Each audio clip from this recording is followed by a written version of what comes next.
क्या आपने कभी सोचा है कि एक 21 साल का लड़का कैसे देश का सबसे बड़ा सैन्य सम्मान हासिल करता है?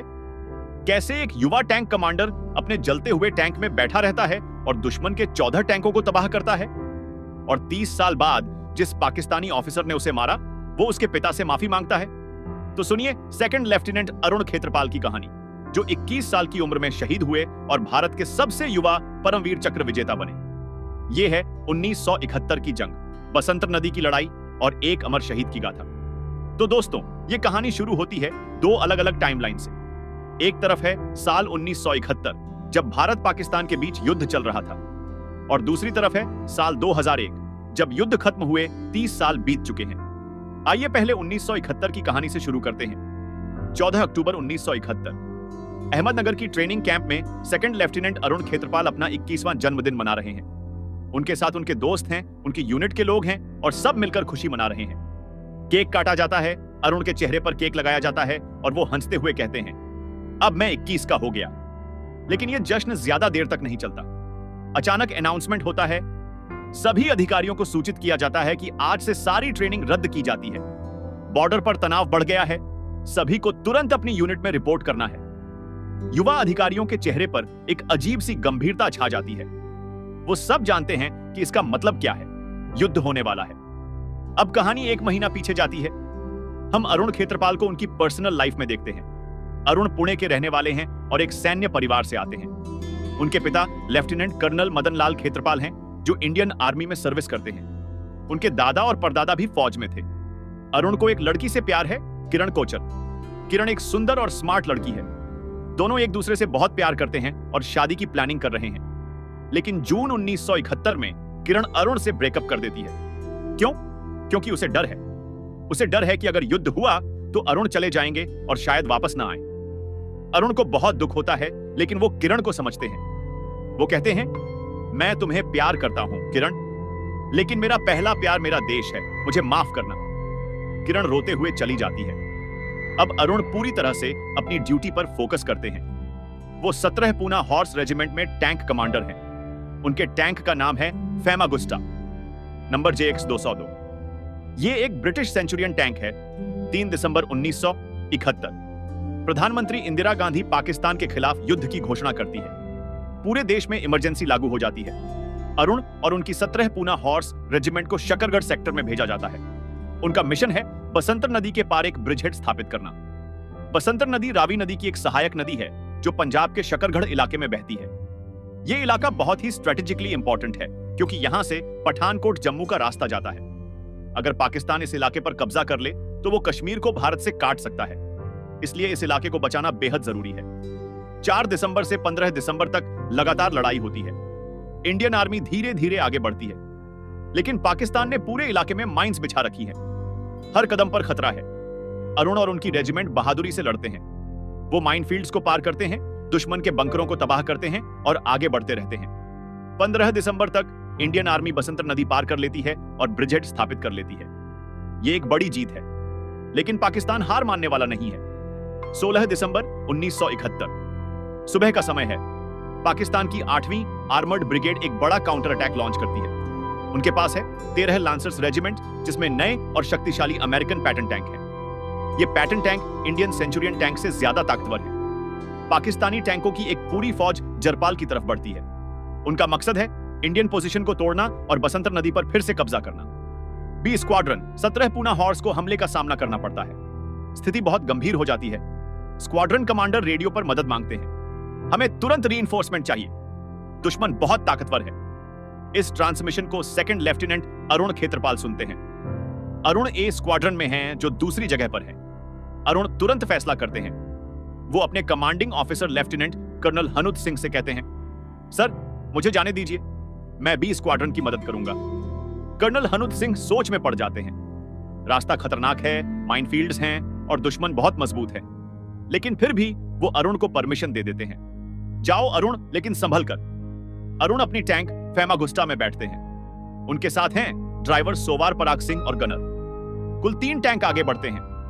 रास्ते में उन्हें दुश्मन के स्ट्रॉन्ग पॉइंट्स और RCL गन नेस्ट्स का सामना करना पड़ता है। समय कम है और बी स्क्वाड्रन को तुरंत मदद की जरूरत है। अरुण एक निडर फैसला लेते हैं। वो सीधे दुश्मन के बंकरों पर हमला करते हैं। उनका टैंक दुश्मन की डिफेंस को तोड़ता हुआ आगे बढ़ता है। वो दुश्मन के सैनिकों को पिस्टल पॉइंट पर कैप्चर करते हैं और फिर वो जरपाल पहुंच जाते हैं जहां असली लड़ाई हो रही है। अब सामने है पाकिस्तान के 14 पैटर्न टैंक और इंडियन साइड पर हैं सिर्फ 3 सेंचुरियन टैंक, अरुण का टैंक और 2 और टैंक, 3 बनाम 14। ये एक असमान लड़ाई है, लेकिन अरुण हार मानने वाले नहीं हैं। एक भयंकर टैंक बैटल शुरू होती है। दोनों तरफ से गोलियां चलती हैं, धमाके होते हैं, धुआं और आग चारों तरफ फैल जाता है। अरुण की गन स्किल कमाल की है। वो एक एक करके दुश्मन के टैंकों को निशाना बनाते हैं। एक टैंक तबाह, फिर दूसरा, फिर तीसरा, फिर चौथा। Pakistani tank commander major Khwaja Mohammad Nasir हैरान हो जाते हैं। वो सोचते हैं, ये कौन है जो अकेले हमारे टैंकों को तबाह कर रहा है? अरुण का टैंक एक मशीन की तरह काम करता है। उनकी टीम परफेक्ट है। ड्राइवर टैंक को सही पोजीशन में रखता है, गनर सटीक निशाना लगाता है और अरुण कमांड देते हैं। कुल मिलाकर अरुण और उनकी टीम 10 पाकिस्तानी टैंकों को तबाह कर देते हैं। अकेले अरुण ने 4 टैंक मारे। ये एक अविश्वसनीय उपलब्धि है। पाकिस्तानी फोर्सेस पीछे हटने लगती हैं, लेकिन तभी मेजर नासिर, जो एक अनुभवी और होशियार टैंक कमांडर हैं, एक लास्ट अटेम्प्ट करते हैं। वो अपना पैटर्न टैंक अरुण की तरफ घुमाते हैं और फायर करते हैं। गोली अरुण के टैंक को लगती है। टैंक को नुकसान होता है और आग लग जाती है। अरुण के कमांडिंग ऑफिसर रेडियो पर चिल्लाते हैं, अरुण तुरंत टैंक छोड़ो, टैंक में आग लग गई है, बाहर निकलो। लेकिन अरुण का जवाब आता है, जो आज भी इंडियन आर्मी में एक लेजेंड है, नहीं सर, मैं अपना टैंक नहीं छोड़ूंगा। मेरी मेन गन अभी भी काम कर रही है। मैं इन कमीनों को खत्म करूंगा। ये शब्द सुनकर सब स्तब्ध रह जाते हैं। अरुण जानते हैं कि टैंक जल रहा है, कि वो खतरे में हैं, लेकिन फिर भी वो अपनी ड्यूटी नहीं छोड़ते। अरुण एक और पाकिस्तानी टैंक को तबाह करते हैं, लेकिन फिर उनके टैंक पर एक और गोली लगती है। इस बार गोली सीधे अरुण को लगती है। 21 साल का सेकंड लेफ्टिनेंट अरुण खेत्रपाल शहीद हो जाते हैं, लेकिन वो अपनी ड्यूटी पूरी कर चुके हैं। उन्होंने पाकिस्तानी काउंटर अटैक को रोक दिया है। उनकी बहादुरी की वजह से इंडियन आर्मी की पोजीशन सुरक्षित रह जाती है। अगले दिन 17 दिसंबर को युद्ध विराम की घोषणा होती है। भारत ने युद्ध जीत लिया है और बसंतर की लड़ाई इस जीत का एक महत्वपूर्ण हिस्सा थी। लेकिन यह जीत एक बहादुर युवा अधिकारी की कुर्बानी से मिली थी। अरुण खेत्रपाल को मरणोपरांत भारत का सबसे बड़ा सैन्य सम्मान परमवीर चक्र दिया जाता है। वो भारत के सबसे युवा परमवीर चक्र विजेता बन जाते हैं। प्रधानमंत्री इंदिरा गांधी खुद अरुण के परिवार को एक हाथ से लिखा पत्र भेजती है, जिसमें वो लिखती हैं, अरुण ने अपनी जान दे दी, लेकिन उनकी असाधारण वीरता से हमें विजय मिली। अब आते हैं कहानी के दूसरे टाइमलाइन पर। साल 2001, 30 साल बाद। ब्रिगेडियर मदन लाल खेत्रपाल रिटायर्ड, अरुण के पिता, अब 81 साल के हो चुके हैं। वो अपने बेटे को खोए हुए 30 साल बीत गए हैं, लेकिन दुख अभी भी ताजा है। एक दिन उन्हें एक निमंत्रण मिलता है, लाहौर गवर्नमेंट कॉलेज का रियूनियन। मदन लाल साहब पार्टीशन से पहले लाहौर में रहते थे और उसी कॉलेज में पढ़े थे। 30 साल बाद पाकिस्तान जाना, पहले तो उन्हें लगता है कि यह सही नहीं है, लेकिन फिर वो सोचते हैं, क्यों नहीं, मैं अपना पुराना घर देखना चाहता हूं। मैं सरगोधा देखना चाहता हूं, जहां मैं पैदा हुआ था। तो ब्रिगेडियर साहब पाकिस्तान जाने का फैसला करते हैं। लाहौर एयरपोर्ट पर उनका स्वागत करते हैं ब्रिगेडियर जान मोहम्मद नासिर, रिटायर्ड। हाँ, वही नासिर जो 1971 में मेजर थे और 13 लांसर्स में थे। लेकिन अभी तक मदन लाल साहब को नहीं पता कि नासिर वही इंसान है जिन्होंने उनके बेटे को मारा था। नासिर बहुत ही आदर और सम्मान के साथ मदन लाल साहब की मेहमानदारी करते हैं। वो उन्हें लाहौर घुमाते हैं, उनके कॉलेज रियूनियन में ले जाते हैं। फिर नासिर मदन लाल साहब से कहते हैं, ब्रिगेडियर साहब, मैं आपको सरगोधा ले चलता हूं, आपका पुश्तैनी घर देखिए। दोनों साथ में सरगोधा जाते हैं।